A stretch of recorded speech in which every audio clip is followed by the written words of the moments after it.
Hello. So, welcome to Into the Dojo. My name is Manny. I'm one of the hosts of the show. I'm the one that lives in Japan, so it makes things a little bit difficult when we're trying to do interviews. My other co-host, David Cobb, which you probably already remember or know him by the interviews he's already done with Brother Lightburley of the 52 Blocks, Tommy Moore, Modern Bartitsu, Sifu Dominic Izzo, the self-proclaimed asshole of Wing Chun, and a number of other interviews that we've done so far. Now we have done a number of interviews, and so you're kind of learning about the people that we have that we're bringing to the show. But one thing you don't know is you don't know much about us, and so I wanted to take the opportunity to kind of do a little introduction. Hopefully, Dave will do a little bit of his own introduction sometime down the line, possibly, hopefully this week or next week. Dave, right? um, but let me talk a little about myself. So, as you already know, my name is Manny. I'm born and raised in Buffalo, New York. Not New York State. It's not New York City, New York State, next to Canada. The cold place. It snows there. That place. Yeah, yeah, right. I'm a martial artist, as you can obviously tell from like the theme of the channel. I started in high school, and my first martial art was Meibu Kangojiryu. I did that for 4 years with my sensei, and then I trained on my own after that for a number of years, on and off. I trained with my really good friend Eric, my karate brother. Yeah, like my Ken. But we don't know who's stronger, so that's the dynamic we have, right? Um, I did that for a number of years, and we also kind of we kind of moved around while we were in high school training. We did some Muay Thai, we stole some stuff from Taekwondo, and other stuff. I also did some Sanda with an individual from the Taiwanese Sanda Association. So I did that for a number of years. Why do I have a lisp all of a sudden? I think it's my beard. So I did that for a number of years, and then I took over the Sanda class after my instructor and his student both graduated from UB. And it was around this time where I realized that I didn't feel confident enough to teach or to carry on the Sanda class. So what I did was I created my own class, and it changed from the inception to wherever it was when I finally graduated from UB. So for this class, I did a lot of stuff that I took from Sanda, but also from karate and the judo and the bunch of other things that I did along with the research. And it was I did some boxing with the UB Boxing Club. I was researching the drop step and a few other things from Jack Dempsey's Championship Boxing, which, side note, kind of made this weird, it merged with my karate's kind of power generation, so it became this weird hybrid thing. It was very organic and evolved over time. But anyway,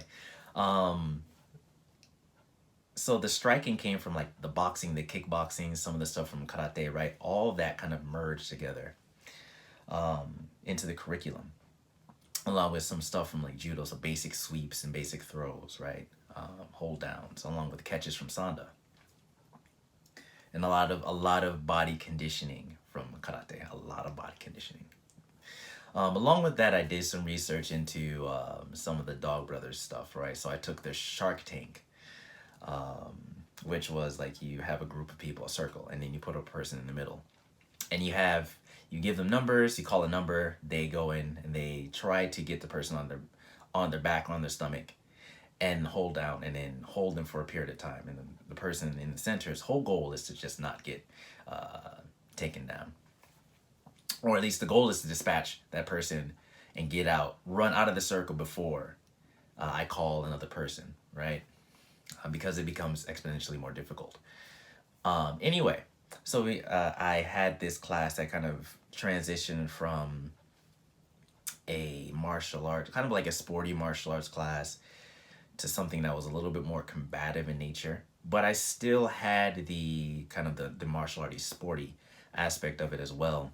And after a few years of doing that, we had the opportunity to start competing in kickboxing and Sanda and the Arnold Classic. Probably some of you at least know about the Arnold Classic in I forgot where it was, but it was one of the. It wasn't the one in California. It was the one like I think it was Chicago or something. Don't quite remember. Did that for 3 years, and so I trained some of my athletes.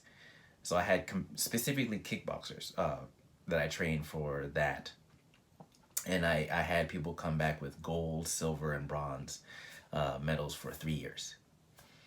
All this is all like self-trained. I didn't have anyone teach me how to coach. This is stuff that I kind of figure out on my own, and it worked. But then like after that, I really wanted to focus on like the combative aspects of it because I kind of had a taste of it. I also failed to mention that along with that other stuff, I started to read and do research about stuff, the techniques like the fence from Geoff Thompson, the power slap from Peter Constantine, right?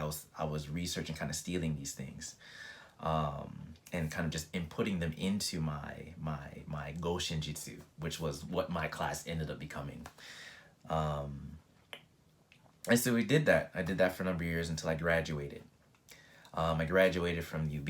I moved to Japan about a year later. In between that, in that kind of gap year, I worked at Western New York MMA and Fitness, which if you guys know a lot of kind of like, so Renfro, Solomon comes from that gym.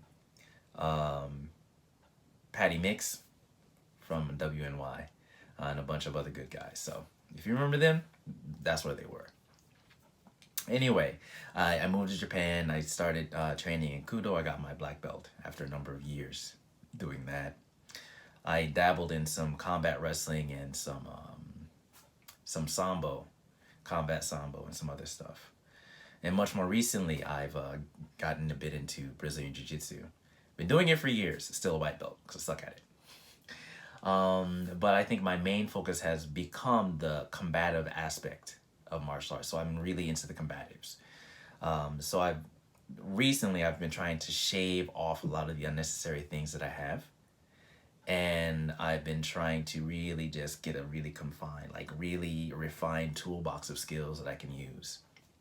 Along with that, build up the mindset for combatives, right? So that's why if you look at the interviews that I do, they're more about the combative nature of the martial arts and also how to deal with violence. And so that's where I'm that aspect of this show.